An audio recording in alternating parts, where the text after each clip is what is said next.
This is Back to Back.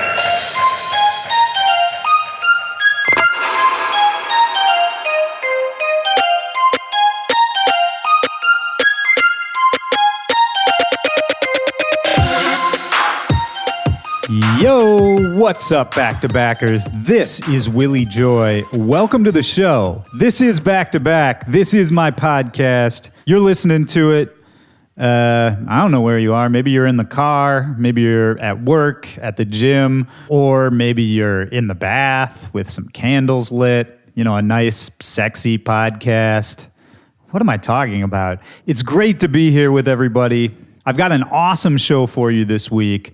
One of the very few guests that we've asked to come back, Party Favor, returns to the show. And there's a lot to talk about with him. He just dropped his new album, full album, called Layers, the debut LP from Party Favor. And it's great. You got to go cop it. I'm going to put a link in the description of this episode, obviously, where you can go get all of his music, his tour dates. He's just crushing it right now. But this was a great time to connect, meet back up, catch up with him and what he's been up to. He's just one of those guys that I like a lot and never see, which could be said about a lot of people in the music game. But this one was a little different. It felt good. It felt like it actually had been too long since I'd seen him. So we're going to get into that in just a second. Before we do, I want to make sure that everybody out there knows you can always reach out to me. My email address is backtobackpod@gmail.com, or you can hit me up on social media at Willy Joy or at backtobackpod. I do my best to respond to everybody who writes in. Sometimes it takes me a little while, but I really do try to get to everybody. You can send me your questions, your concerns, your comments. If you need advice on anything, I'll do my best to try to help. And you can let me know, too, who else you'd like to see appear on the show, who your dream guest would be. You could even, put up a post, tag them in it, let them know. Actually, several episodes of the show now have happened because somebody, tweeted or sent a message and tagged the person they wanted to be on the show, and then we just linked up and made it happen. And that's one of the cool things about this community. I love seeing all the listeners get involved with the show, and I always highly encourage everyone listening to help spread the word, because really the best way you can support this show is just by letting other people know that you're listening, that you think it's cool, that you think it's worth checking out. And whether that's just, putting up a post, putting something in your story, retweeting something that I put up, or even just in real life, IRL, telling a friend that you know loves music that they should check out this show. All of that really does help push everything forward for the show, and it lets me get to know everybody who's listening out there. I love seeing all the support, all the posts. I'll always interact with anything you put up there. I always try to reply or repost everything out there that I see. And it's just cool to know that we're all doing this together. I love seeing it. So shout out to everybody out there supporting. Next week is actually the 2-year anniversary of this show. So that's got me in my feelings a little bit. A couple new cool things for the show around that. So I'll tell you more about that next week. But for right now, it is all about Party Favor. I met up with him at his house out in California, which is funny. It's actually the same neighborhood, but a different house than where I met up with him 2 years ago, almost, to record one of the first episodes of this podcast. He was within, I think, the first 10 guests that I had, maybe the first 5. And sitting back down there, that same neck of the woods, I just got those nostalgic vibes. We talked all about the new album, the process of making it. He'd never made an album before, so it's interesting to think about the first time around. How do you go about it? For him, beyond it just being a great album, I think it shows a lot of depth that maybe just a string of singles wouldn't have been able to do. And we talk a little bit about that. How do you expand your sound? How do you progress as an artist without alienating people, without confusing your fan base? He worked with a lot of big guests on the record. We talk about all of those. And just in general, we kind of catch up on what's happened in the last 2 years since we really got into it like this. And when we stopped recording, he played me a bunch of stuff he's got coming up, the next projects after this album. And it kind of blew me away. It was really, really good. So keep an eye on Party Favor. Watch everything he's doing. go grab the Layers album. It is out right now. But before you do, let's get this episode cracking. Check it out. This is me and Party Favor back to back. Let's go.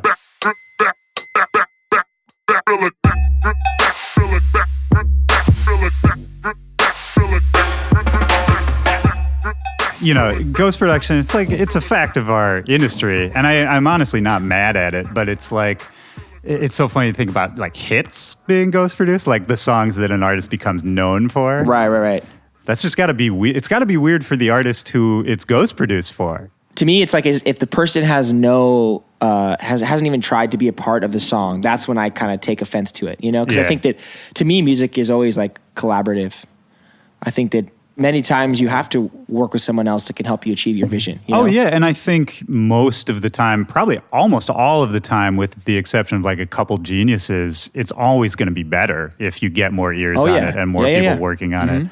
I mean, you look at all the most, I think I've even said this before, all the most popular classic music of all time that we all love, all of that was written by a large group of people, you know? Yes. All of the most popular pop albums, you know, Michael Jackson's top hits, all of that, you know, it wasn't just them writing it. Oh, of course not. Yeah, I know. And I think that's what you get the most, you know, the best music out of. And I think a lot of times as an artist, you know, like the people that have the best vision oftentimes are able to create, you know, like if you know how to put the right people together or you know how to get the best out of certain people, that's just as important as being able to be the one that's sitting down and, you know, writing those keys. Because if you're not putting the right people together or finding the right sounds and the right fits for this writer at this, or then maybe being like, hey, Willy, like I know you're really, really good at this, you know, style of drop, and I really want to do that with this, but I don't know how to do that. Right. But I want to do it like this, and you can go, oh, I know exactly what you mean, you know, but that wouldn't have happened if that idea hadn't come together. Yeah, exactly. Yeah. I mean, and it's, even today we see it, like I was over at Diplo's spot yesterday, and you know, I mean, his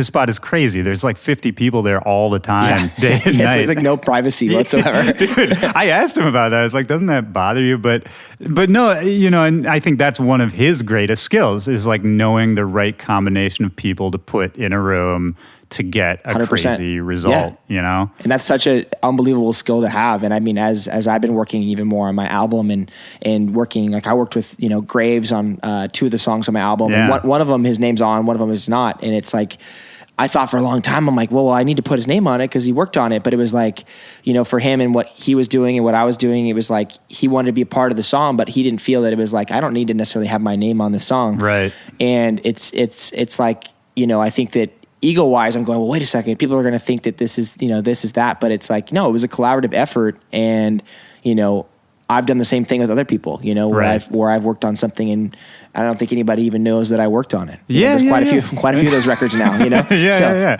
it's interesting, man. I mean, you know, so obviously we'll talk all about the album. And one of the things I was wondering about the process of putting that together is sort of the writing camp aspect of it, you know? Because I was just with Christian Diamond Pistols last night, and he was saying, oh yeah, like he and I like played around with some music a long time ago, kind of in a camp format.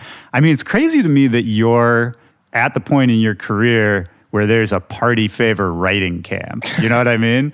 Like that's like, you usually hear like Rihanna writing camp. You know what I mean? Yeah, you know. Like it's awesome, but for you, like what is that experience like to kind of operate on that bigger level? Well, I think you kind of briefly touched on it before. You mentioned being at Wes's Diplo's house, and you're saying that, you know, he has people over all the time. And I think that being around that for so many years and going to the Mad Decent Studios back in the day, or, you know, working at over at Columbia Records, or working, you know, wherever I might have been, I think that I started to see, like, when you put a bunch of people together in the same spot, a lot of creativity happens because people will walk in and they'll walk out and they'll be like, oh, I have this idea or I have this idea. And I think that a lot of times it was like, okay, well, here's me trying to schedule one, you know, session or 2 sessions a week. Why can't we put them all together and I can run into each room and be like, hey, this is what I'm trying to achieve. Here's what we're doing. I'm not as good at the keys, but let's try to get some cool chords together. Right. I'm going to come in, you know, and say, oh, I really like these or whatnot. And what's funny is I think that only like three songs came out of the writing camp, which is so funny because we, the amount of money that was spent on on renting and everything, and I think we did 2 writing camps. But that's just kind of how everything works. It's like you have to throw so much shit on the wall until it sticks, you know? But it is weird. It is a weird thing to think like I have a writing camp, but I didn't really think of it as so much of a serious thing. It was more like I wanted to put people together like Christian, Time Pistols, also Christian Graves was there, for a few, came in for a day. It's crazy, man. You're an album artist, It's like... Well, yeah. Yeah. It's a stamp of legitimacy. I think it's cool. I mean, obviously you've been working on and planning for the album for a while, but leading up to that, did you feel like a strong pull, like this is the time I should put out an album? We've talked about like my management team and myself and everybody, doing a album for such a long time, and I think after the success of my last EP, was such a wide range of stuff, and I think people really were like, "Whoa, this is cool! This is a Party Fever sound." He's got a little bit of hip hop. He's got a little bit of his trap stuff, his twerk, his pop, whatever. I didn't really want to call it any specific genre, but.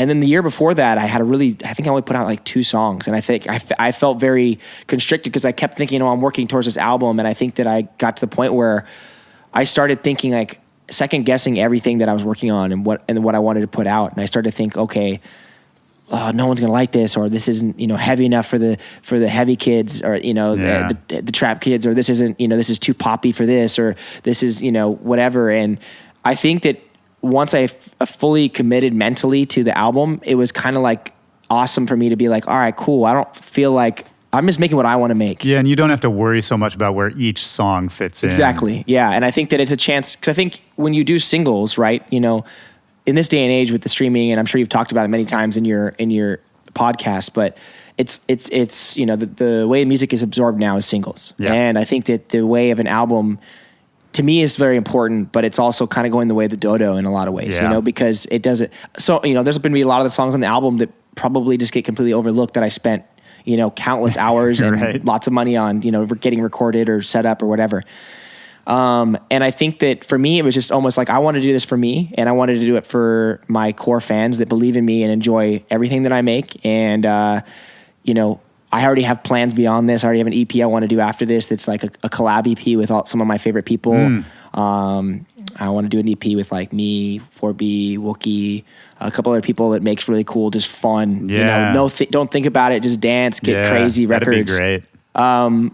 And then I also want to do another EP that's like a little bit more, I want to call it traveling, and it's actually the first time I'm actually ever even talking about it, but it's, I already have all the records ready. I'm just trying to get the vocals for them.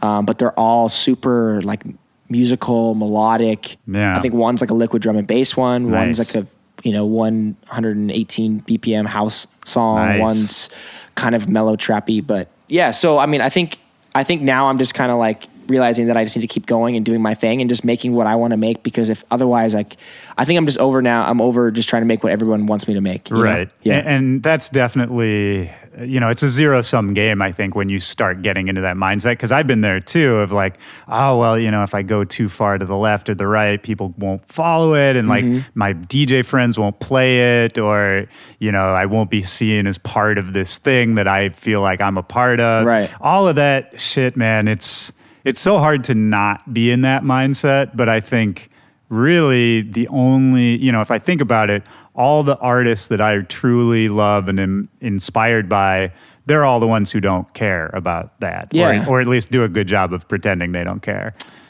I think everyone, I think we're all human. We all care. I mean, everyone sees when someone hates on your record or whenever, and it's very hard, and certain people are more prone to, lashing out. And I think a lot of times I kind of just won't open Instagram or YouTube views because I'd rather just not look, and I hope it gets taken. But I think for me that, for the longest time, what hindered my career when I first started was that I kept trying to make what I thought people wanted me to make and what was popular. And, I don't remember when I really started kicking off things, but when were you feeling like that though? Was that like in the early like twerk era? Before that, stuff, before that. Before yeah. that? So before I really I think, more established a sound and a name for myself. I think at the time, even then, was like the early days of Big Room House. I mean, I remember when I remember when Adam by Nari and Milani came out, and that was like one of the first big, like, you know, big kick, four on the floor, big room house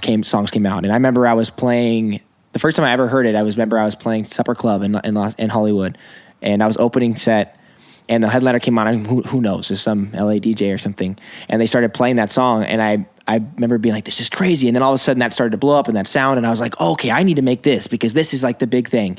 And I wasn't thinking, you know, is this bringing me joy to make? I was like, no, I need to do this to further my career. And I think when the twerk stuff started happening for me, that's when, you know, obviously Party Favor started to take off in that kind of era, that was kind of me being like, wow, I'm actually enjoying making the music that I'm making, and it comes naturally to me, and I wasn't fighting it. So I think that for me, just trying not to fight the music that I'm making and just putting it out, and you know, if it's heavy, cool. If it's not, cool. Yeah. You know? So no, that's great to hear you say that, man. Yeah. I think that's a great piece of advice, and it makes me think of the record you did with Baauer a little bit. Oh yeah. Because when you guys dropped that, I like that record a lot, and to me, it's just sort of had like an easygoing vibe to it. Mm-hmm. Like you could kind of, and maybe I read too much into it, but to me, it was just like, yeah, this is what happened when we got in the studio. It's pretty cool. Here it is, you know? Yeah. Like I like that it didn't seem like it was this like carefully crafted, you know, like missile. It was just like, yeah, this is this cool thing we made, you know? Yeah.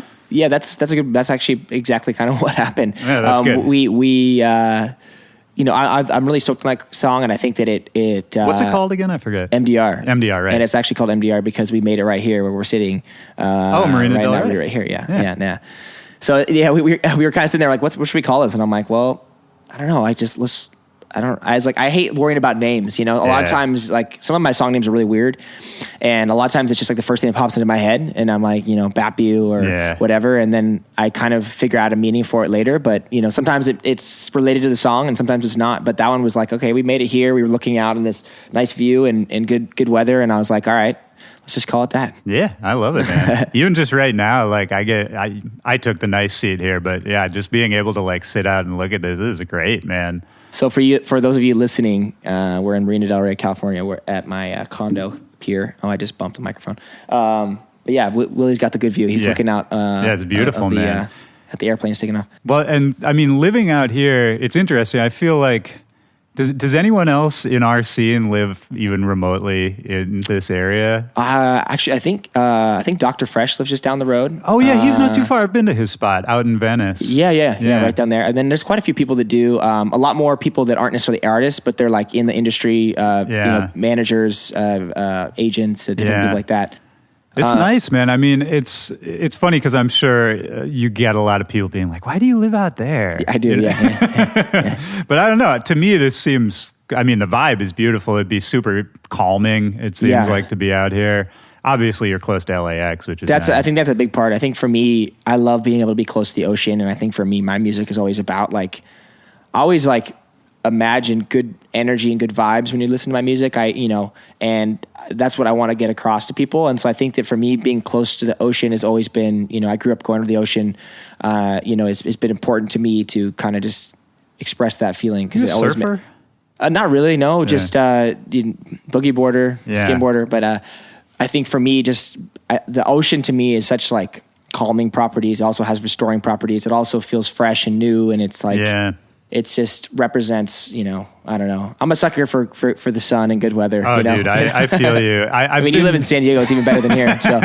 Well, I just moved out of it, but yeah, I'm missing it already. I was sort of a convert to it. Like, I mean, I grew up in Minnesota, so it was, you know, a lot of it is cold and dark, and I was a nerd too, so I wasn't really trying to go outside, but especially, these last years living in San Diego, it's crazy how much of an effect it has on my mood, my creativity. 100%, yeah. Yeah. Like, I think about if I lived in like the heart of LA, I mean, that'd be great for a lot of reasons, but also I think I would be super stressed out a lot of the time just by nature of the environment. Yeah, I mean, I think for anybody, it's just kind of what inspires you. I mean, I think, and I've met people that are like, I don't like the beach. I like the mountains, you know, or I love being inside the city. So I think, you know, whatever floats your boat, whatever gets you riled up production wise, you know, creative wise, then you should do that, because I think I'm all supportive of that. Yeah. This is my happy Zen place, but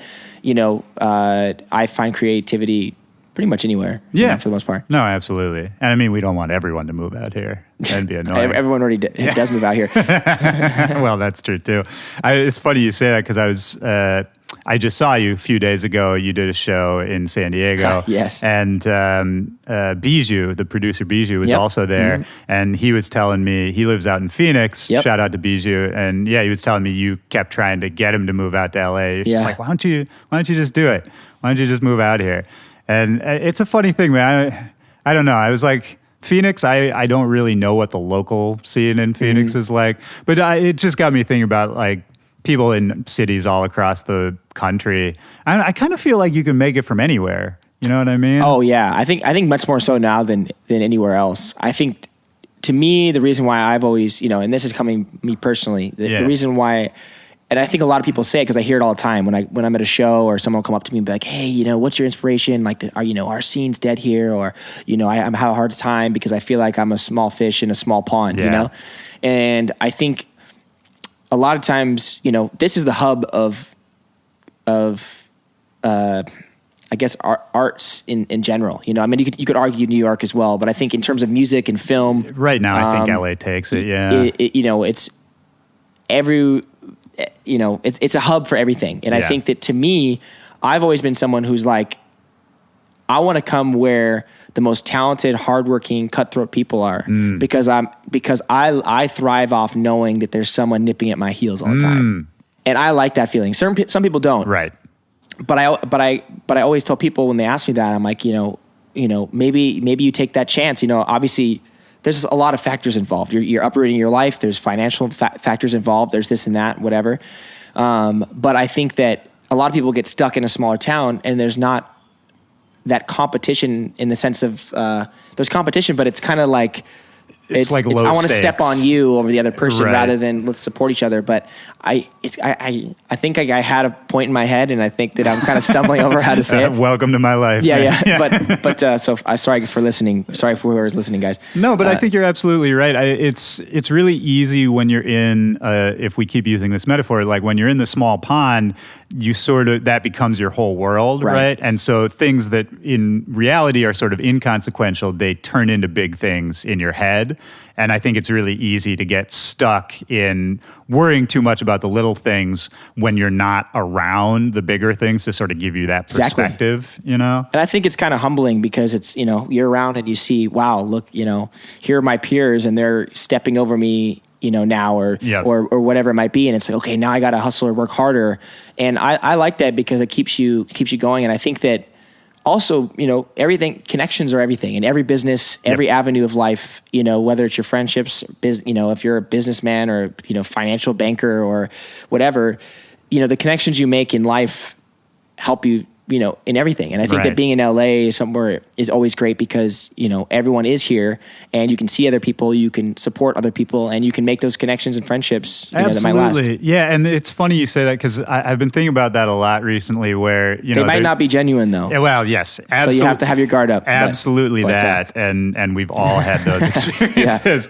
But it's, there's this... We all know this like stereotype of like the worst person who's like, oh, I'm here to network. Oh, God. And Punishers. Punishers and all that. And it's so funny to me because it's so easy to miss the point of it's not about coming out to the hub, coming out to LA, wherever it is, and finding, and just connecting with as many people as possible, as quickly as possible. It's just about putting yourself in this environment where everyone else is trying to do a similar thing. Yes. And by nature of putting yourself there, you will bump into and encounter all these people. It just basically gives you a higher percentage, a higher chance of the relationships you're going to form in your life also having something to do with your passion, I think that's a great point. I also think it's always good to address and know that, I'm very fortunate and you are as well. Absolutely. We're one of the select few, if you compare the amount of people in the world, even in the United States, that are trying to make a career off of music. It doesn't matter what genre,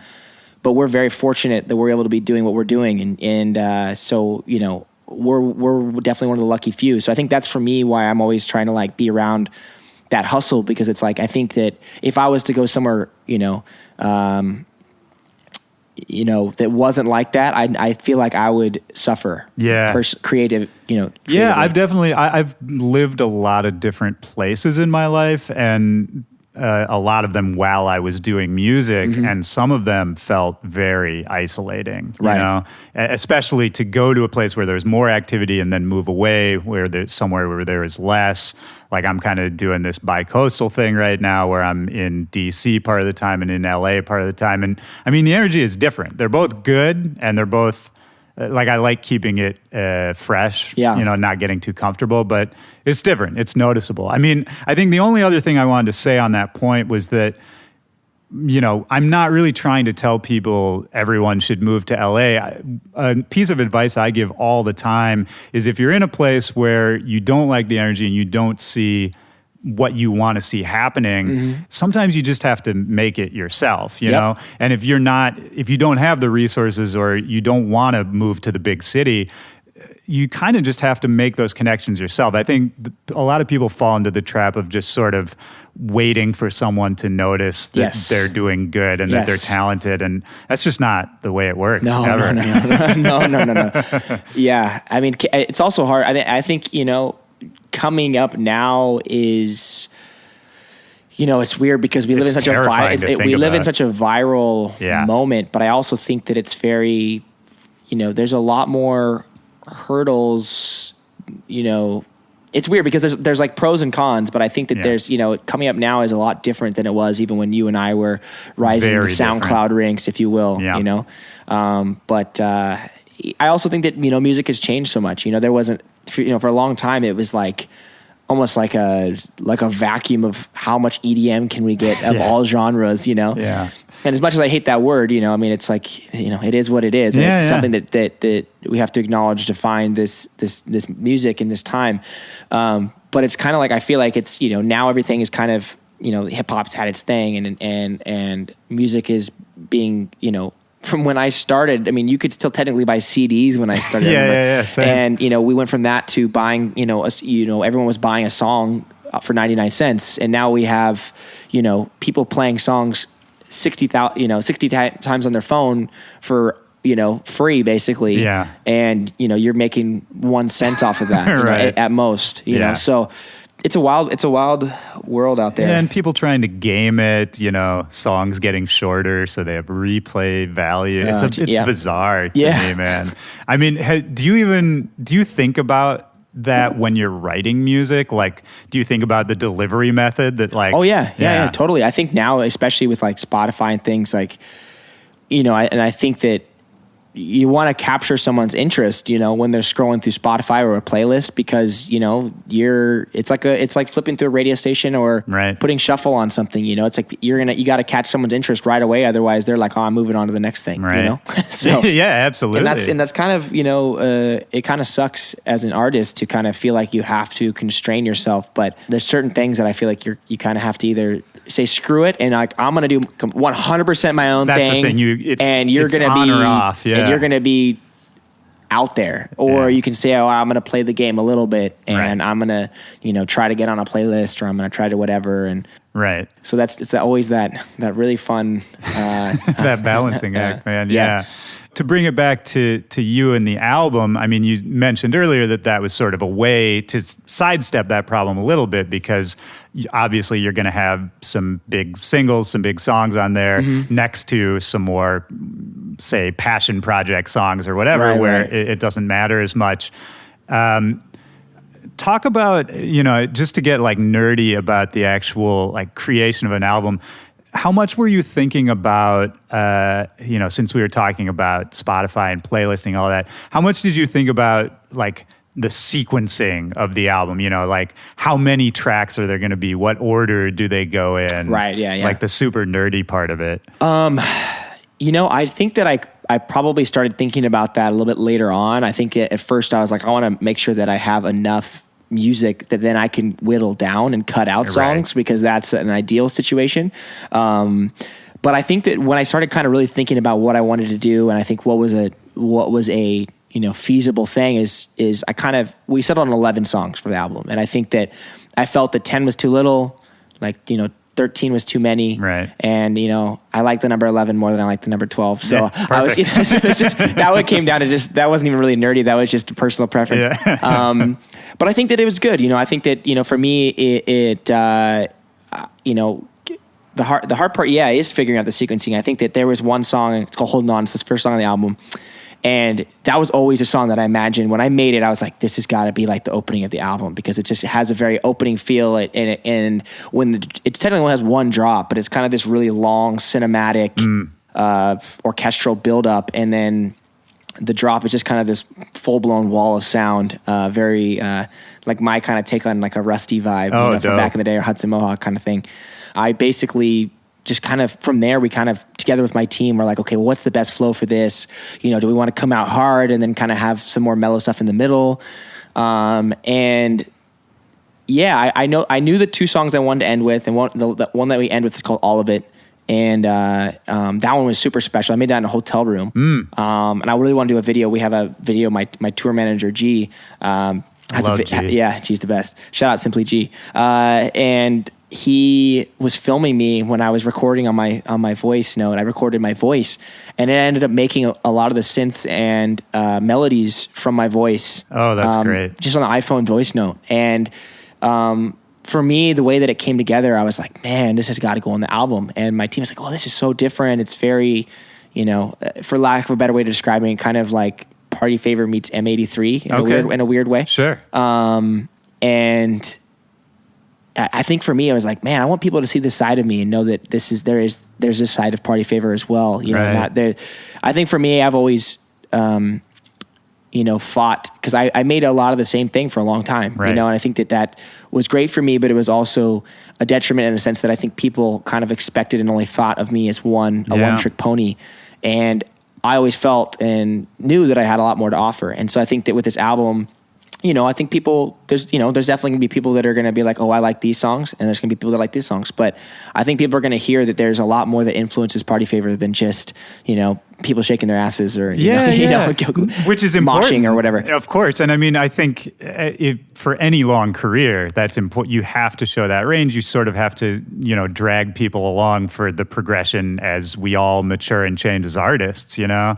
And I guess I'm curious how you deal with that, because exactly like you said, I think you got known for one sound for a while, or not one sound, but just one style, one attitude. Yep. And so how do you sort of gradually get people used to the fact that you're not just that? Like I'm thinking about just because it just happened, like the thing with Getter's tour. Right. And, he was trying something new with this live tour, new album for him, which was a big departure from his, sort of traditional sound, I guess. Right.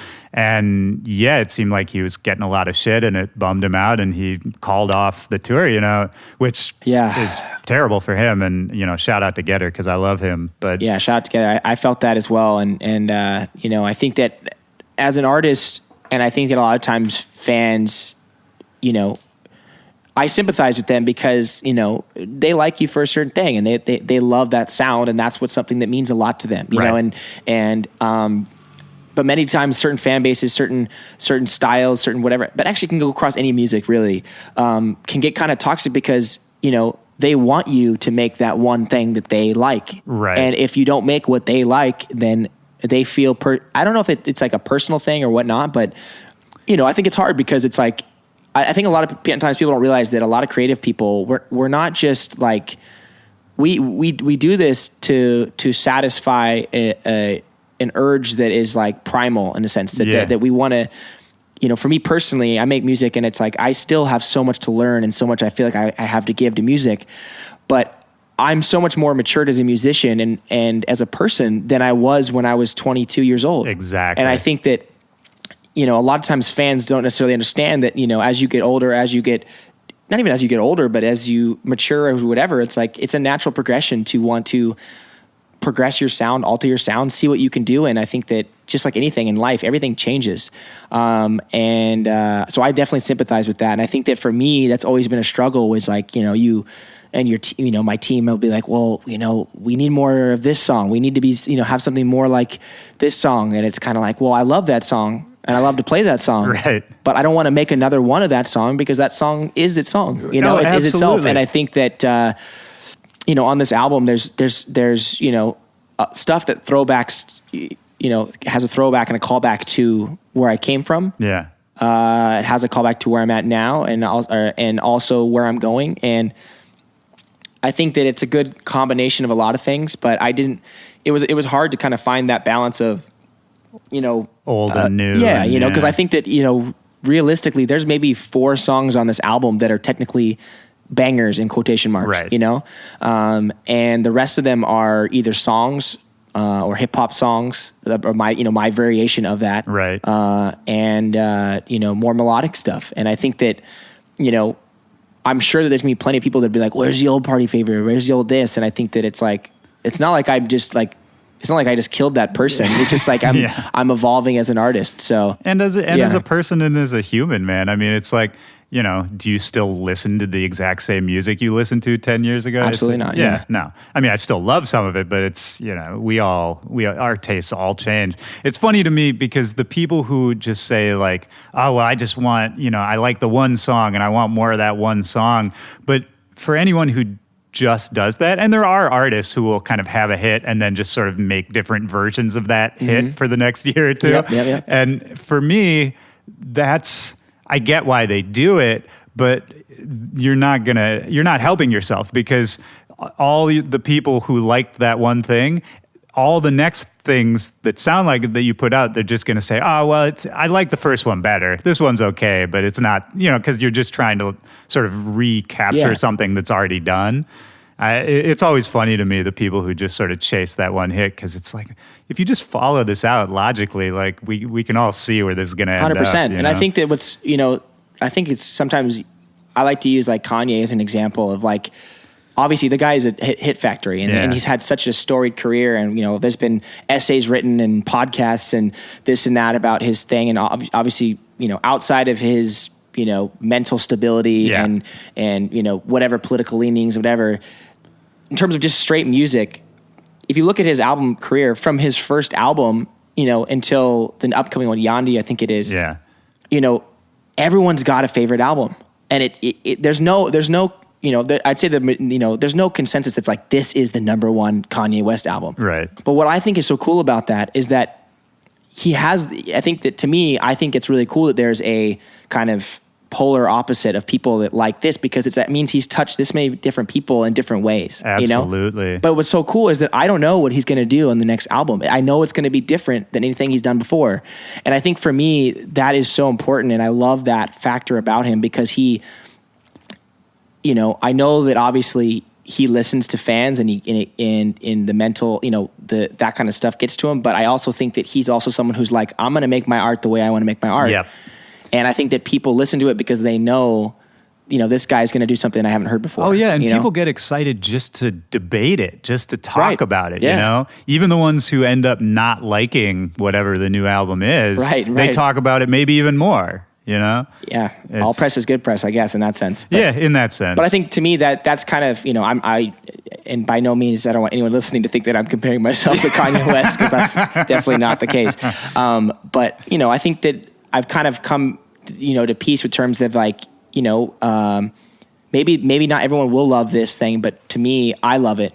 And it represents a moment in time, the last year and a half, really, since I really even thought about the album, of my life. And we've gone through, I've scrapped so many songs that I would say are really good. And now it's time to move on. And well, that's another funny part about making an album, right? Is I'm sure at this point, it's old to you, right? Yes. You've heard these songs so many times. Yes. You've waited for the album to come out. The mixing is like that. I think that killed me a little bit inside. Yeah, I think. I'm someone who's like very, very picky about that, and this was the first time that a lot of the stuff I put out, I'll mix or master, myself. But this is the first time I really wanted everything to be kind of mixed and mastered by the same people and the same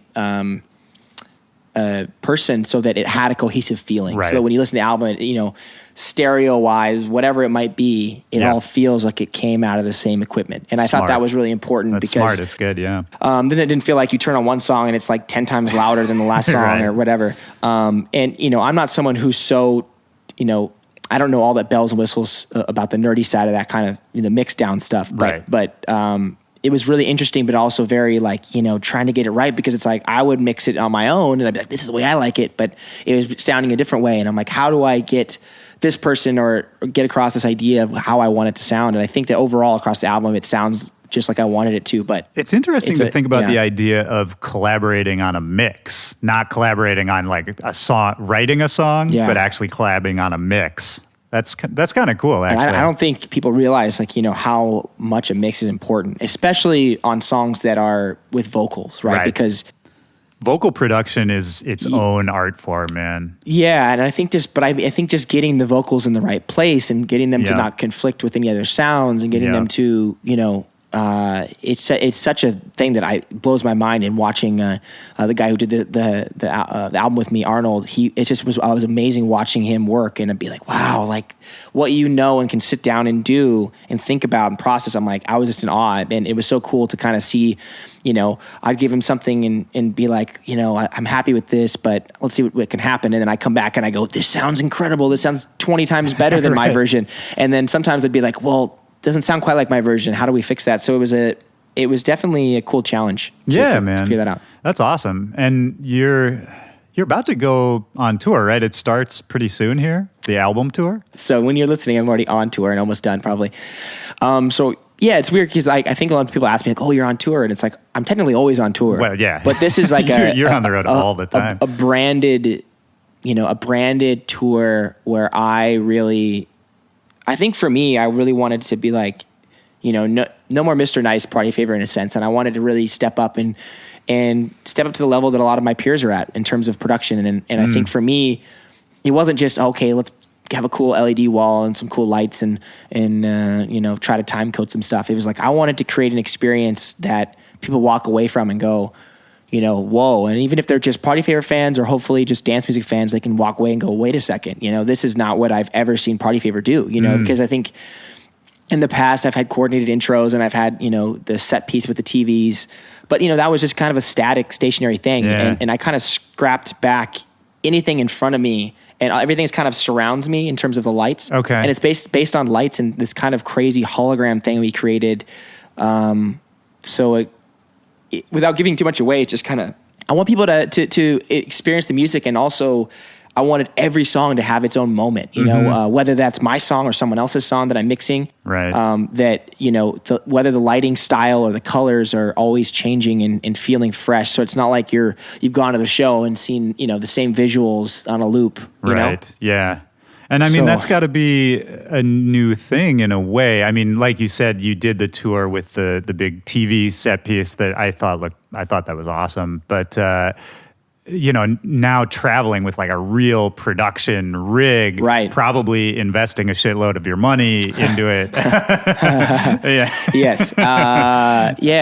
Just coordinating in general, because you're a DJ, like you're a real DJ. You came from the local DJ ranks. Like even just watching you at the show a few nights ago.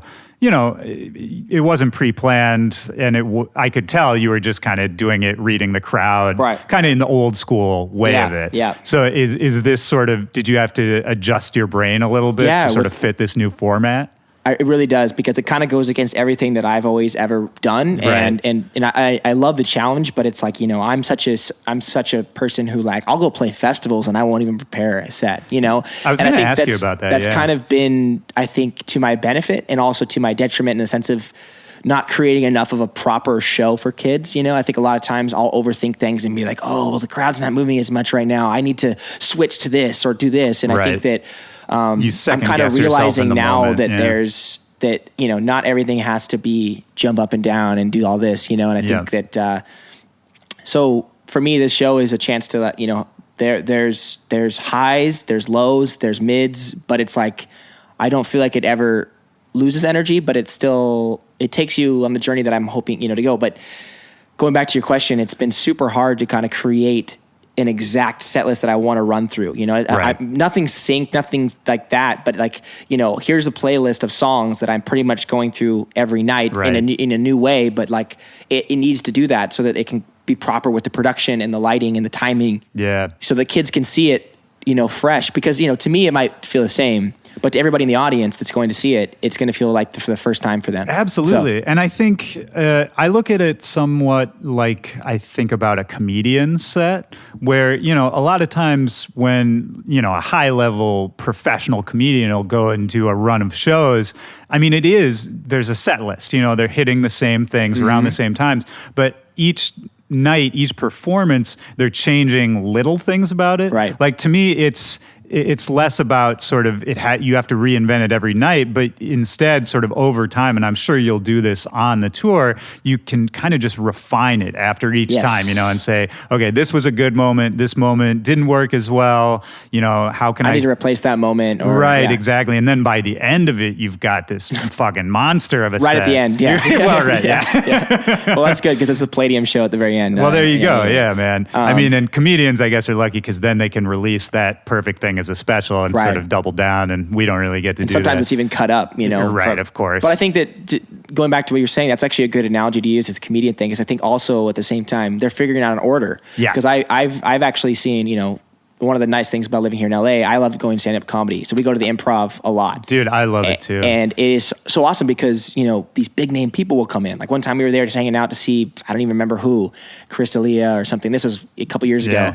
And all of a sudden, you know, David Spade just rolls in. He's like, I want to pop up. Right. And obviously, you know, he's not doing a special or whatever. That's cool. But I've noticed that from seeing a lot of artists, and many times I've seen the same people do kind of similar bits, you know, testing things out. But a lot of times it's in different orders or the way that they segue into a new joke. Yeah. And I think that they're starting to find that, okay, this joke really segues into this joke really well, but it wouldn't have worked at the beginning of the, you know, the set. Right. So it needs to, it's like, how can you bridge, you know, going from a vocal record into something heavy, into heavier, into then bringing it back down while still keeping people's energy, while still feeling like the show is still kind of not getting stale or boring. Right, so right. That's the hardest part, I think. Yeah, and keeping kind of that arc, you know, to make it yet another weird analogy. It's then now we're talking about movies, right? Where it's like you need the beginning, you need the middle, you need the end. There's an arc to like all the best DJ shows I've seen. There's an arc. Like it starts in one place, kind of takes you somewhere, and then by the end sort of brings you back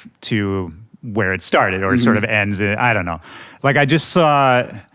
I saw Valentino play a show a couple weeks ago, and I hadn't seen him play in a long time. At the Palladium or?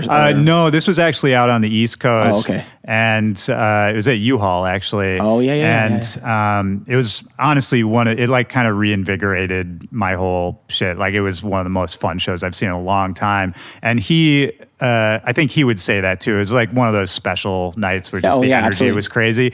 And he blew my mind, and not really by doing anything that insane, but it was just, he was so committed to, it was like 100% him. Like there was no, you know, sort of giving people what they wanted, no like bowing to the hot sound at the moment. It was like all really fucking weird Valentino sounds and music, like crazy tempos and shrieking bird sounds. A lot of car alarms. Yeah. I love Tino. Shout out to Tino. We're not hating on Tino. Oh no, I mean he's.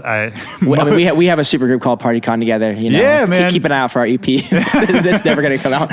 You guys should make some more. I keep telling him, man. He's a you know, he's a busy dude. He's a busy dude. Yeah. So, but no, awesome. All I wanted to say about that show was that he started it in a crazy place where it sort of took me aback. Like he started super high energy, not familiar music. I think it was all new stuff and really fast and wild. And then ended up playing like really deep and sexy house music in the middle, and kind of ended with some more traditional stuff that he's known for. And the whole thing, it was just really inspiring. I hadn't seen a set like that, and it really did take me on a journey. That's great. Yeah, man. Absolutely. And for me, it was nice to know I can still have that feeling, because sometimes I'm just like, am I just jaded to everything at this point? And it's cool to know that anyone can do that at any point in their career, you know? Like hearing you talk about your tour, like I'm stoked to see. I hope I get to catch one of those shows. Yeah, it'd be awesome. But man, either way, I'll see a video or something, I'm sure. and just to see, I'm stoked to see how you put it all together, man. Yeah, I think that's a good point. I think that's what I think even for me, I want to make sure that I keep the magic for myself, because Right. I think, I think it's easy for people to probably listen and go, dude, you're getting a DJ all over the world. And like, what do you have, like, come on, don't even complain. And it's like, I'm not even complaining at all. I'm so grateful every day of my life. But I think that there's times where I feel like I'm losing that spark as an artist, Right. where I feel like I'm getting to create something new and fresh and challenge people. And I think that to me, because I think we talked about it in the first episode we did, but I come from a family of artists. My parents are both artists. Right. Which is so fascinating to me still. It's awesome. And I think that for me, I grew up with that idea that art is supposed to challenge, and it's supposed to get you to think, and it's supposed to get you to, I don't think you're ever supposed to technically get comfortable with art. And I think a lot of times, and over the past couple of years, I've gotten more comfortable with what I'm doing. And I think that this is a chance to, it's not like I'm out here, I'm not going to be out there, reinventing the wheel on stage with. It's not a party favorite spoken word set. And it's like, I'm not even doing something as far as, like we're talking about Getter did, Sure, I'm not going out there and making something night and day different, but Right. I think there's enough of it that is different, and enough of it that people haven't seen before, that are like, I get to challenge myself and hopefully challenge the audience that gets to go see it. I love hearing you say that, man. And talking about, the touring lifestyle, and we mentioned before that you're just kind of always on tour. Mm-hmm. Where are you with that now? Like, we're sitting here, it's beautiful, it's calm. It's sort of like I'm sure for you, the calm before the storm of the album coming out and you running around like a crazy person. Are you still loving the pace of it? Like just going all over the world, flight after flight, show after show. Like, have you found ways to sort of deal with it, to stay healthy, to stay motivated, excited, all that kind of stuff? I think that's a great question. And I think that at risk again of sounding, spoiled, I think that I definitely do start to feel like I would love to kind of slow down a bit. Yeah. I think that for, I'm someone who's like, look, I appreciate my opportunity that I've been given, and I've worked hard to get here, and I'm going to, any day, none of this is guaranteed to us, and I think especially in music, it's like, man, you can be cool 1 second and no one, we've seen it. We've seen our peers. It happened to our peers. And absolutely, for me, I think that there's always that fear of losing that. So I've just been kind of, trying to do the Diplo light, using him or even, he's a good example. Skrillex or whoever, for so many years, it's like those guys were, even Aoki has been going for, I don't even know how long. That guy is literally, I think he tours more than any other artist in dance music. And it's like, I don't know how they do it. I mean, obviously they have a little bit more of a luxurious travel situation, but I think that, for me, having something like Vegas and things like that, residency has allowed me to have a little bit more freedom to kind of have more free time. And I think that, to me, I'm realizing that I think if I want to make the art that I want to make, I needed to start slowing down a little bit. But at the same time, there's a lot of factors. It's like, you got to live, you got to pay your bills, you got to do whatever. And so it's like, it's a constant, not rat race. What's the word? Like tug of war. I think it's just pressure too. I think for all of us, we're all very ambitious. We all, have big goals for whatever we're trying to do. And at least for me, I hate anytime I say no to something, even if it's something I obviously should say no to, I still, something in the back of my mind, like I hate myself for saying no to anything, and I'm sure it's the same for you. Like, you get offered a show somewhere far away where you'd have to go fly 1,000,000 hours, and you don't really have to do it, but it's a show, it's like, exactly right. And if you turn down one, are you going to turn down another? I think a lot of it is too. I mean, I've got a team of people that work for me and with me. People are making money off of your efforts. And by no means do I think that to say that as they're leeching, it's meaning that like, no. These people, I wouldn't by no means necessarily rely on me, but I think that, I anytime I make a decision about a show, it's not always just about what I want. You're in an ecosystem. Exactly. Like that decision affects a lot of other things in this ecosystem. Yes. And it's all that stuff is when you're starting out, you have no idea about. And I definitely long for the days of that, being so naive, you know, that it was like, oh, I got an agent and a manager and that's all I need, you know? And it's like, now I've got like 10 people I work with on a day-to-day basis that are, you know, and it's just like, it's a lot. Yeah, it is a lot, man. To talk about some of the people you're working with. So the album is coming out through Mad Decent, right? They're doing the distribution. It's actually coming out through my label, Area 25. Oh, sick. Yeah, so it's kind of Is that new? It is new. So it's something I haven't done any sort of fanfare or kind of anything big about it. Yeah. I made it originally that, you know, the idea is that down the line I can, you know, push and support artists that I believe in, right. And, you know, release some cool music. And the first release we ever did on Area 25 was actually my song with Baauer that we talked about earlier. And it kind of has sat dormant, and this is kind of the first big thing we're doing. And I think for me, it was really big because I was talking with so many, you know, I literally talked with every single major label possible. And we had great conversations. I have nothing bad to say about any of them. They're all amazing. We got some great offers. But I felt like, you know, a lot of times when you come to a label and they believe in you, they're like, okay, well, let's start something new together so that we can all go. And it's like, I kind of came to them with more of a finished product. And they're like, okay, well, we like this, but, you know, we'd rather start something from the scratch. And I kind of realized, you know what? I have done this on myself. I financed the entire thing. I, you know, I've spent way too much money on this album. Stupid amount of money. You know, and I'm happy about that because I own my music in a sense, you know, and it's my ownership. But I think that it's been cool to kind of have this be that first step, and hopefully the label can go somewhere. If not, no big deal. But it's like I wanted to try it and have it out there, and hopefully this can kickstart it into something, you know, new. That's and awesome, fresh. man. Yeah, I love that you're doing that too. It's the major label thing, and I'm sure those were really interesting conversations, but I always feel like it's tough with that sort of thing, especially when you're showing up with a product and you already have a vision for it, you know? Right. Because the bigger labels, even some of the smaller labels, you know, they always have so much going on, and so much of it relies on timing and luck. And if you're not the priority that particular month, something can happen. Yep. I don't know. There's so many factors with that.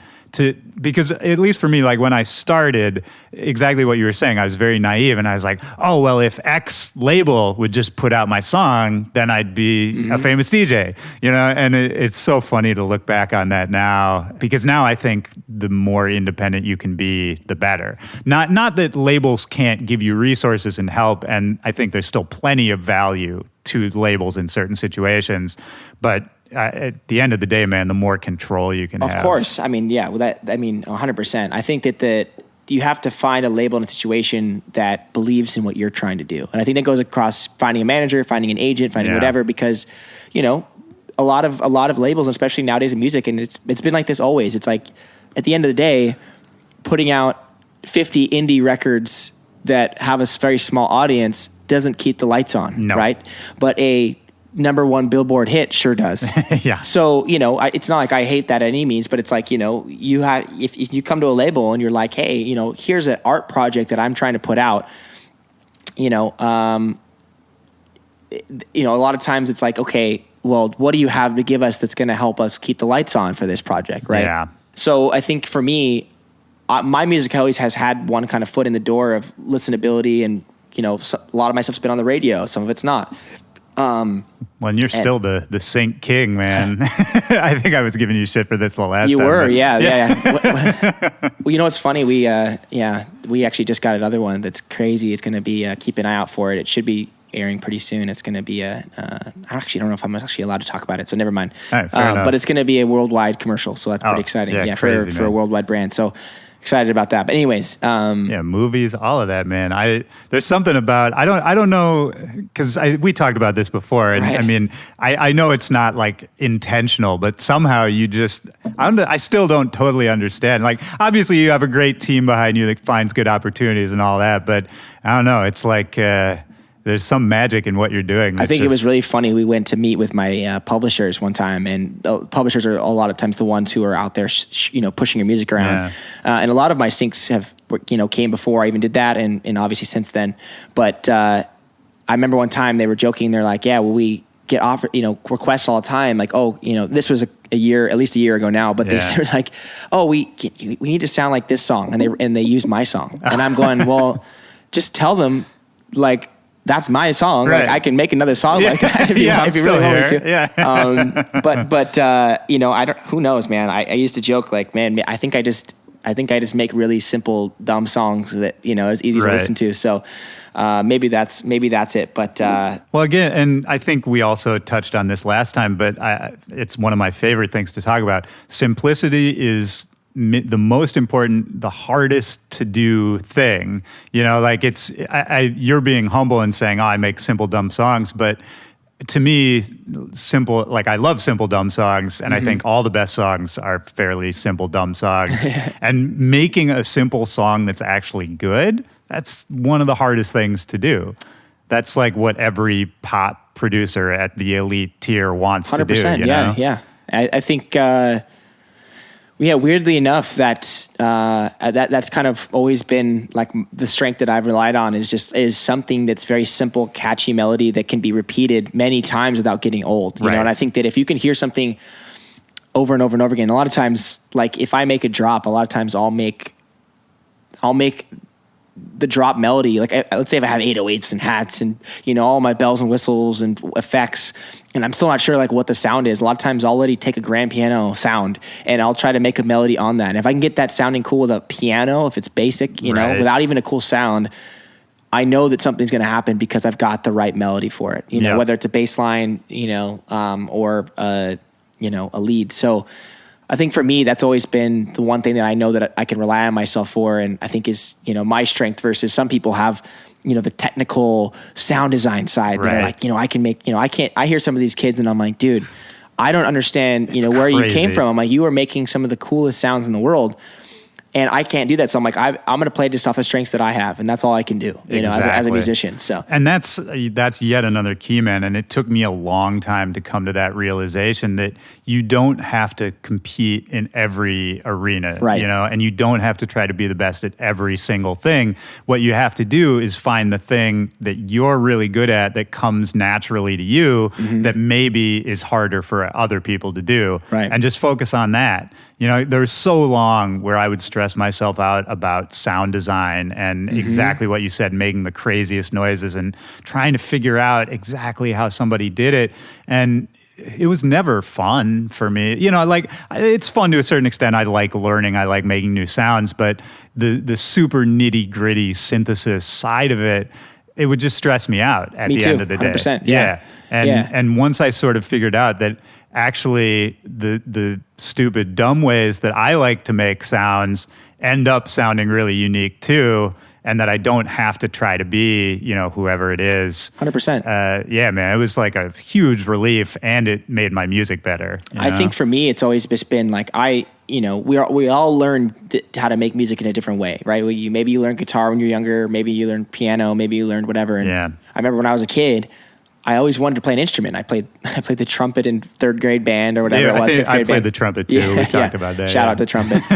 We did talk about that. It's been so long now, I can't remember exactly what we talked about. Dude, I get a bunch of people, a bunch of listeners giving me shit because I really don't try to do this, but I just keep talking about playing the trumpet like every other episode. You should get Timmy Trumpet on here. I would love that. That's be super random, but yeah. But yeah, I think, you know, for me, it was weird. It was like there was every time I tried to play the guitar, I tried to play bass, I tried to play the drums, and my brain, the way it learns, the way it works, I was just like, I can't do this. And, you know, we talked about how I got into music, whatever, in the last episode way back when, but for me, it was like I sat down at a computer, and when I really started kind of genuinely, you know, obviously getting past the first humps of learning Ableton or whatever, I was like, wait a second, this makes sense. I can see, I can move the MIDI, I can do this, and it's like this in my brain for whatever reason. Yeah. I can now make music, you know, and it was like this weird epiphany moment where I was like, this is my avenue to make music. You know, I've never been good with hand-eye coordination in the sense of like picking up a guitar and just knowing how to shred, you know, like I can figure out basic chords, but it's like, you know, the amount of time it takes me to make chords is you know, for some people is literally a brain instant, you know? And so for me, I've had to play off the strengths of sampling, and that's how I started. And for me, you know, because I grew up listening to a lot of, you know, hip hop and things like that, it's like, that's how my brain works and processes music. And I think that's why I've always loved loops and things like that, because you find something that's an earworm, sticks inside your head, and those melodies just come naturally to me. Those little melodies that come out in my music, and I think that, I've just been like, okay, I'm gonna just keep going after that. So, yeah, I think that's really smart, man. So who else? We talked earlier about collaborating, working with different people. Who do you have on the album that you worked with that you're stoked about? Talk about a couple of those collabs, so I had those tracks. The first technical single that dropped on the album was a song called "Reach for Me" with Graves. I don't know if I have heard that. Yeah, have you had Graves on your show or no? No, not yet. We keep trying to connect, but that dude is he's hard awesome, to pin man. down. Yeah, I love him, but yeah, Christian's a great dude. Shout out to Christian Graves. If you're listening, man, return that DM. But that was really cool for me because I think that he is someone who I really appreciate his musicality and his He's ability. so dope, and I think that. The way he works, like his sessions I've seen some of his sessions, work he's done with other people, and like just the way he puts it together was sort of unfamiliar and and it's interesting. so cool because when we work together, it's kind of like his strengths complement my weaknesses and vice versa. Yeah. And I think that in a collaboration is what you want the most of, right? And I think that, you don't want two people that are, I don't want another party favor to work with because we're never going to get anything done, right. But I think that, so that was a great one. This girl, Ezzy, is on a song called Be Okay. She's amazing, such a talented songwriter, and her vocals are incredible. She's got this like husky, kind of sultry voice. I don't even know how to describe it but that one's amazing.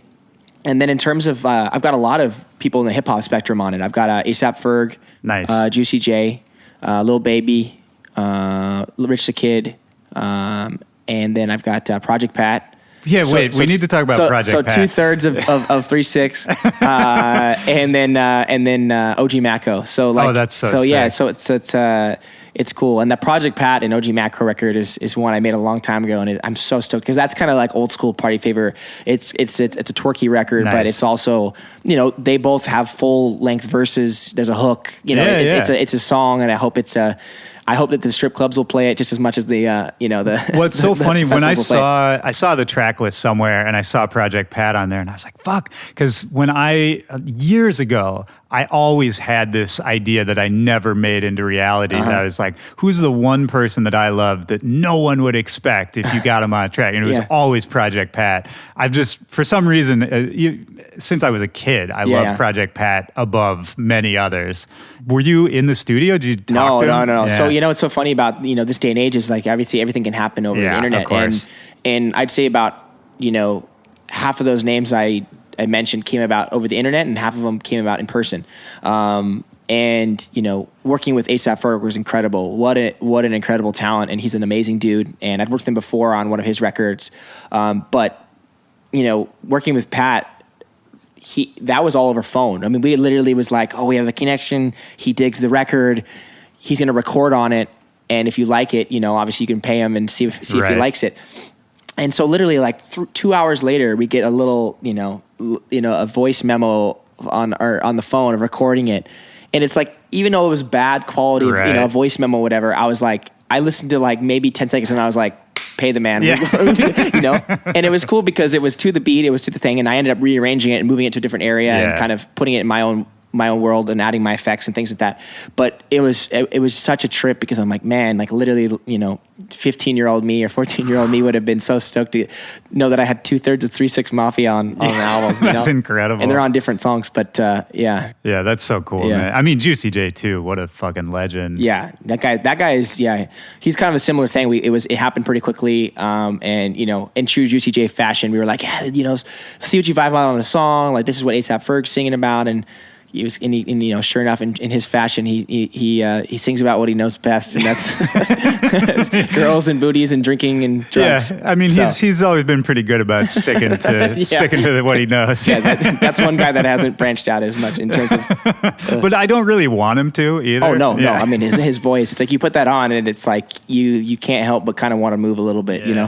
I mean, I think about him like when Bands Will Make Her Dance dropped, like in the heyday of, just when like quote unquote EDM trap was just blowing up. Yeah. And that song came out. I mean, that was an electric moment, man. Like I still remember that song. you would play that anywhere and people would lose their minds, I don't know. That guy knows what he's doing. yeah.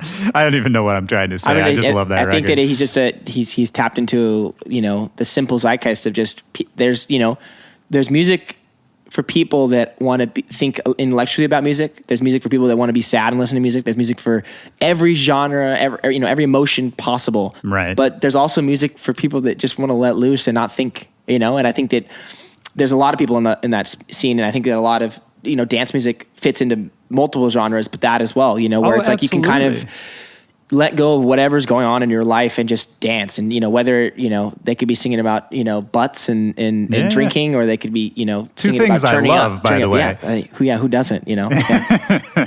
I mean, it's always funny to me. There's always that elitism thing in dance music where, there's sort of this highbrow versus lowbrow argument. And, if you make music about butts, or if you make, bangers or whatever, then, there's a certain group of people that look down on that. And to me, it's just as valid as anything else. I mean, for me, like hip hop and even dance music to a certain extent, it allowed me, it helped me in the sense of I was like a shy, reserved dude. To a certain extent, I'm still a shy, reserved dude.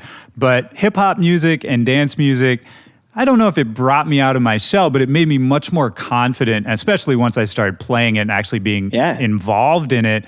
It made me much more confident. It made me understand that sort of, I like a song about butts because everybody likes that. That's a very universal thing. Like everybody likes sex and, everybody likes to let loose sometimes. And to be able to sort of stand up there and feel like, oh, well, if I'm the guy who now makes it cool and allows other people to have fun in 100%. A party environment, that's a great feeling. And then for me personally, then I'm more confident kind of in my day-to-day life.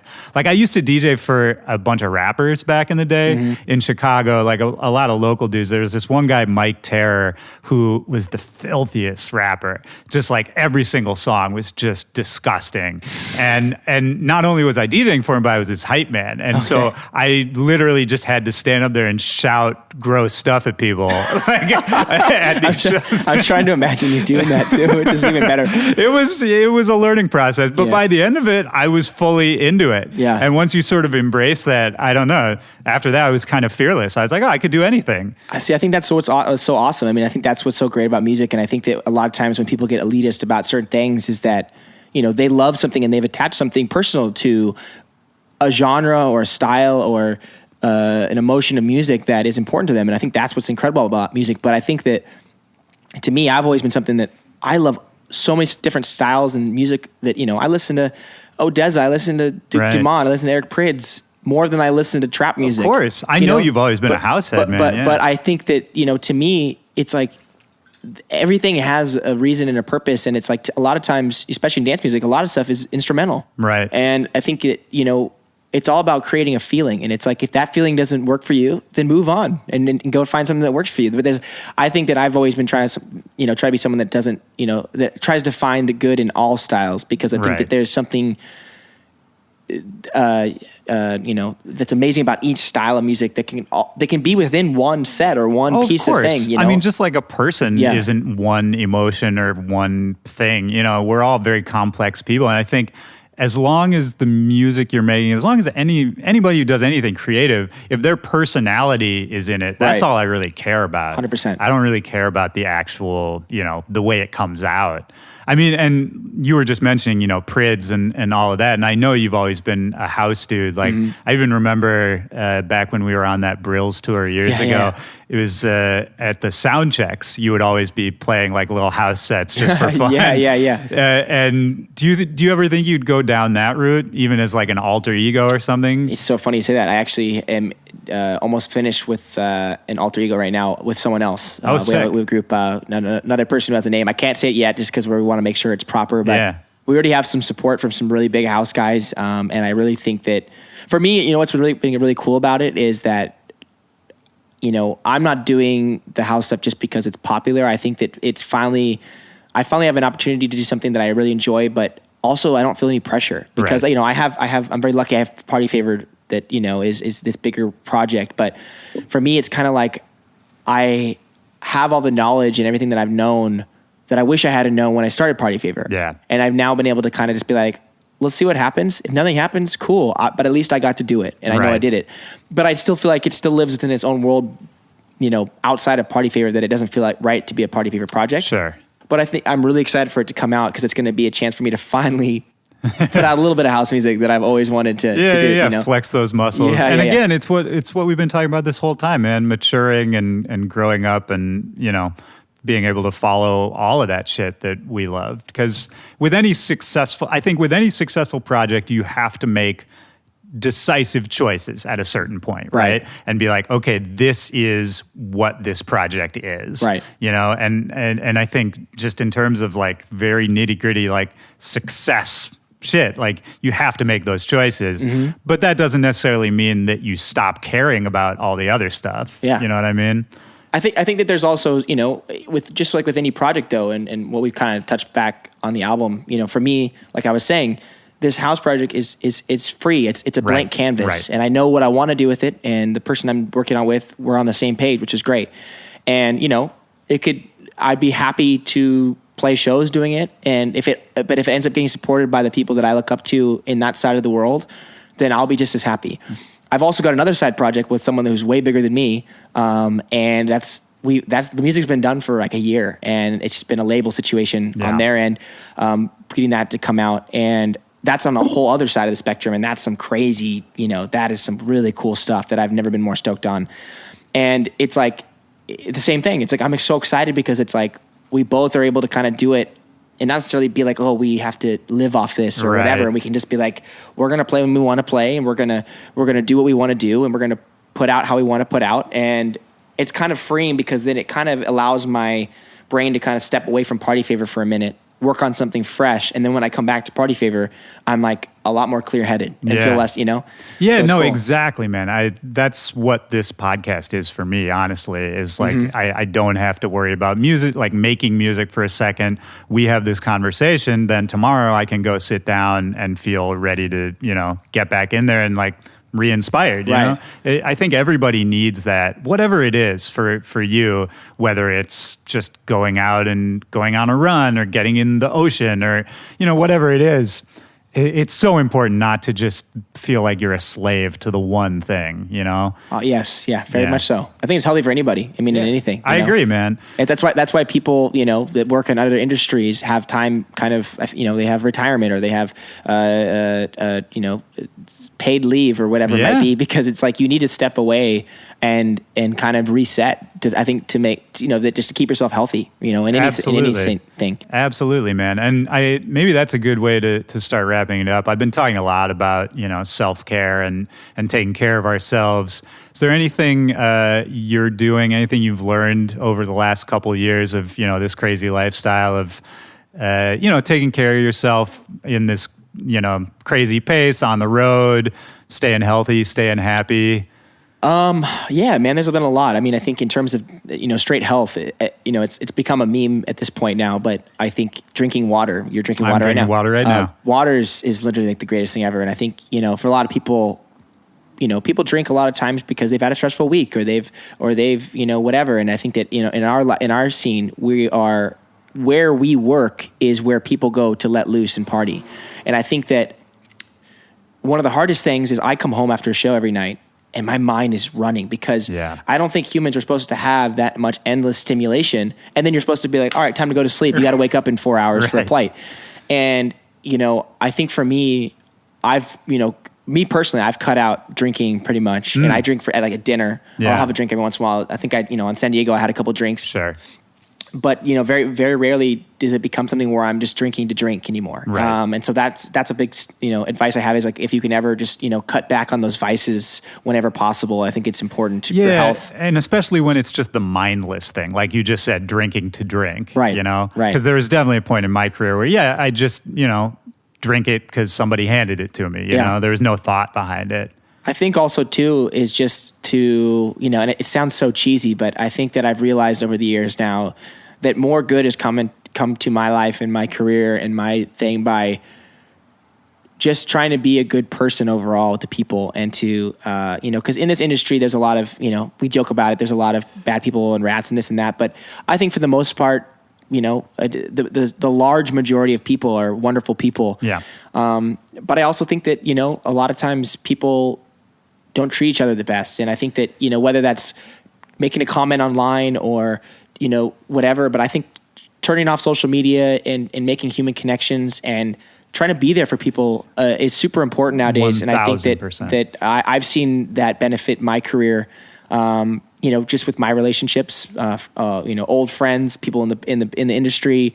And I always try to be someone who, I don't want anyone ever going and being like, I don't like working with Party Favor because, it could be one thing. I'm fine with it if they don't like my music. Right. But I never want them to not like me as a person. And, that doesn't mean me sucking up to them, but that just means me being myself and also treating them with the respect that they deserve as a human being. Right, exactly. So, yeah, man. And just being present, I think. Yes. Exactly what you said. I don't think it's that everyone's a bad person or everyone's a snake or fake. What I really think it is, the main problem is that we get so wrapped up in our own little bubbles that we just don't really pay attention to other people around us. And I've been as guilty of that as anybody at certain points.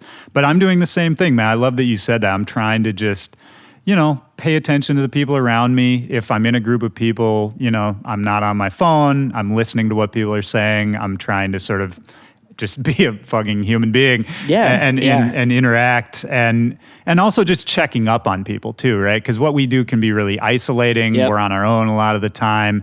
And if we just looked at social media, we would all think that all of us are doing great 100% of the time, Yeah, which we're not. I don't think that humans are supposed to be, put up on this self-made pedestal at all times. And I think that you put that much more eloquently than I did, for sure. That's how I can tell you've been doing this podcast for a while. But no, it's great to hear you say that, man. And I'm stoked for the album. Layers, I think probably is out by the time this comes out. Yeah, April 26th is it comes out officially, which is a Friday. I'm really excited to get it out. I can't wait to hear what everyone thinks. And, if they hate it, they like it, they love it. I think what's cool is it represents a part of my life for a long period of time. And so I'm excited to get it out and, just keep moving on and keep progressing. Cause it's like, in this day and age, it's going to come and go real quick. Absolutely, man. But I hope you can at least take a little time. I mean, it's going to be a whirlwind, obviously, but I hope you can, just be in that moment. Like, you made an album, that's a huge accomplishment. You're doing the biggest tour thus far, all that kind of stuff. I hope somewhere in there you can kind of just take it in. Yeah, I think after it comes out, I think I really will, because I think it'll finally be out in the world, and it's like there's no turning back at that point. So I think that in May, kind of sometime in May, I'm sure I'll be able to sit back and go, wait a second, wow. Okay, I did just put out an album, Yeah. So, yeah. Hell yeah, man. Was there anything else you want to get out there about the album or otherwise before we wrap this up? No, man, just listen to it. I hope you guys enjoy it. I appreciate, anybody that's listening, if you're a fan or have been a fan, I appreciate you guys so much. And, I hope that I can continue to keep you a fan. And until next time, maybe we'll get a chance to do episode 3. I'd love that, man. If I'm not old and decrepit by then. You and me both, brother. Exactly. But no, it's great to see you, man. This is really fun. Yeah, you as well. It was awesome. Last question. I started doing this thing. I ask a question at the end of every episode now. Okay. You don't have to think about it very hard. Just the first thing that pops into your head. Just a time in your life, and it could be something recently or something from when you were a kid, any time when in a moment music really deeply affected you. And that's meant to be a super broad question. You can interpret it as you will, whether it's sort of just something that stopped you in your tracks or changed the way you thought about something or was tied to an important moment. Just the first thing that pops into your head. I know the exact moment that I want to talk about, and I can't remember if we talked about this in the first episode we did. It doesn't matter. But when I was a kid, this would have been 5th grade, I think, 5th grade, and I was probably 11 or 12. And my favorite band in the world was Metallica at the time.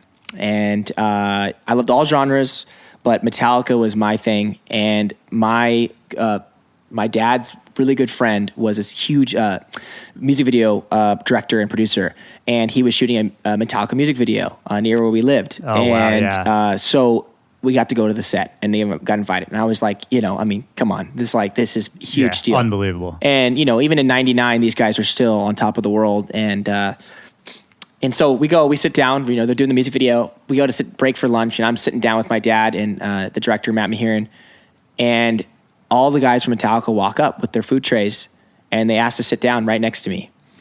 And I remember talking to them, and it was this moment where they treated me just like a normal person and respect and whatever. And, it sounds silly, but it was this moment where I was like, I got to meet the people who were so larger than life to me, and they treated me on such a normal level. And it was like that connection where I actually got to meet and experience the person side of the music side.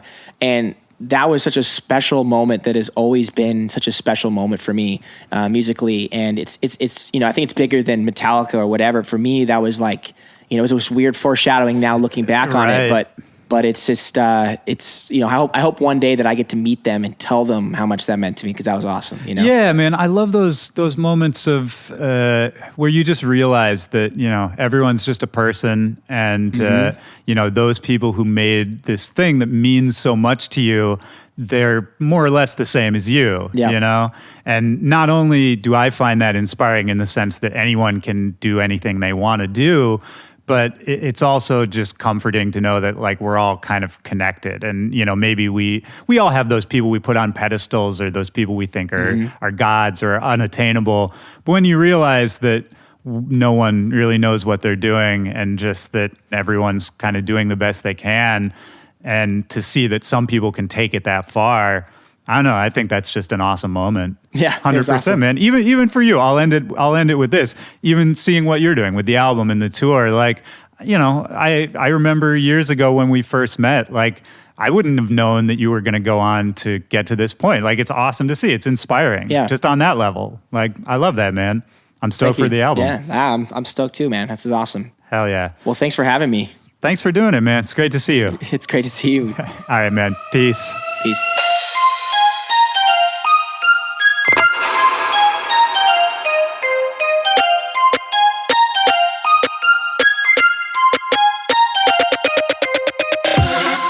All right, that's the show. Shout out to Party Favor. Congratulations on the album, man. Layers, it's out right now. For everybody listening, go grab the Layers album. There's a link in the description of this episode where you can get all the music, all of his upcoming dates, everything Party Favor is in that link. My name is Willy Joy. That's it for this week. Next week is the 2-year anniversary.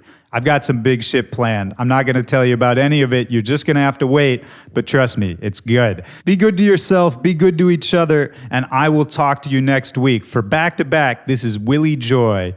Peace.